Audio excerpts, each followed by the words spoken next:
શહેરના ward number 14માં 80 foot road ઉપર Bhaktinagar circle પાસે આવેલા શેઠ હાઈસ્કૂલ મતદાન મથકમાં સવારથી ધીમી ગતિએ મતદાન ચાલી રહ્યું છે। તમે દ્રશ્યોમાં પણ જોઈ શકો છો કે શેઠ હાઈસ્કૂલમાં વોર્ડના રહીશો છે તે મતદાન કરવા આવી રહ્યા છે અને અહીંયા ભાજપ કોંગ્રેસ આપના 12 ઉમેદવારો છે, તેમાં જે સારા ઉમેદવારો હશે તેને મતદારો મત આપશે અને વિજય બનાવશે। પણ અહીંયા આવતા નાગરિકો અને મતદારોની અંદર ઘણો બધો રોષ છે કે નેતાઓ કામ કરતા નથી। આપણે તેમના મંતવ્ય પણ જાણીશું અને તંત્ર દ્વારા પણ અહીંયા મતદારો માટે માંડવાની વ્યવસ્થા કરવામાં આવી છે। 43 ડિગ્રી તાપમાન છે, તેમાં મતદારો શેકાય નહીં તે માટે 2 માંડવા પણ નાખવામાં આવે છે અને તંત્રની કામગીરીને બિરદાવી રહ્યા છે। તો આપણે અહીંના મતદારોનો રિવ્યૂ જાણીશું। નામ રમેશભાઈ પટેલ છે, હું વોર્ડ નંબર 14માં રહું છું। અમે અત્યારે મતદાન કરવા આવ્યા છીએ। મતદાન કર્યા પછી અમારા જે કંઈ કોંગ્રેસના નેતા હોય, ભાજપના નેતા હોય કે આપના નેતા હોય, ચૂંટાયા પછી 5 વર્ષની અંદર અમારા કોઈ કામ થતા નથી અને અમે વારંવાર રજૂઆત કરી છે। રજૂઆત કર્યા પછી પણ અમારા કોઈ સમસ્યાનો ઉકેલ થતો નથી। એટલે આના પગલે અત્યારે જ્યારે જરૂર હોય ત્યારે મત માગવા વારંવાર નીકળી પડે છે, ખોટા વાયદા આપે છે, પણ કોઈ જાતના કામ અમારા કરતા નથી। કયા પ્રકારના હજી સુધી કામો નથી?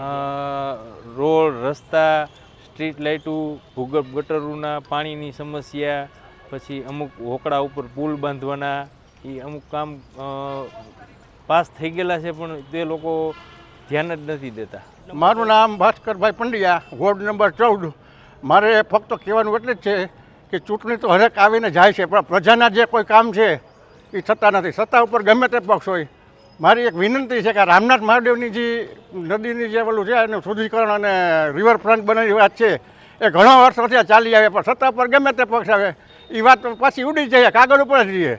એટલે મારી વિનંતી છે કે રામનાથ મહાદેવનું જે છે ને શુદ્ધિકરણ અને એની જે રિવરફ્રન્ટની યોજના છે તાત્કાલિક પૂરી થાય। સરકારે ગ્રાન્ટ માટે ઘણા પૈસા જો આપેલા છે આની પહેલાંની સરકારમાં, જ્યારે વિજયભાઈ હતા મુખ્યમંત્રી ત્યારે। હવે કોઈ ધ્યાન દેતું નથી। હવે આ લોકો જો પ્રજા જે પદાર્થ તરીકે ચૂંટે છે એ પ્રજાને જ કામ ન કરે તો એનું મિનિંગ શું હે કે એ પછી પોતાના ખીચા ભરવાનું આ બધું કરે છે। આટલું જ મારે કહેવાનું કે તમે ચૂંટા ને પછી પ્રજાના કામે કરો અને પ્રજાને ઓળખો। તમે મત લઈને ગયા પછી કોણ તું ઓળખું કાંઈક કોઈ એટલે અમારે ફોન કરવા પડે તો એ ડબ ફોન કરી એક ફોન જવાબ દે બધા। તમે મતદાન કરવા આવ્યા, આજે તમને કઈ તકલીફ થઈ જાય? મને કોઈ જાતની તકલીફ નથી। હું અહીંયા જ ઉછર્યો છું, આ સોસાયટીમાં આ સ્કૂલમાં રમેલો હું, ભણેલો છું સેટા સ્કૂલમાં, એટલે મને કોઈ જાતની તકલીફ નથી। તકલીફ મને શું હોય? જિંદગીના 61 વર્ષ ગયા હું પોતે રાજકારણમાં હતો, 6ઠું ભણતો ને, 6ઠું ત્યારથી હતો, ત્યારથી હું છું આમાં, પણ પછી મેં મોકલી દીધું આ બધી પરિસ્થિતિ જોતા।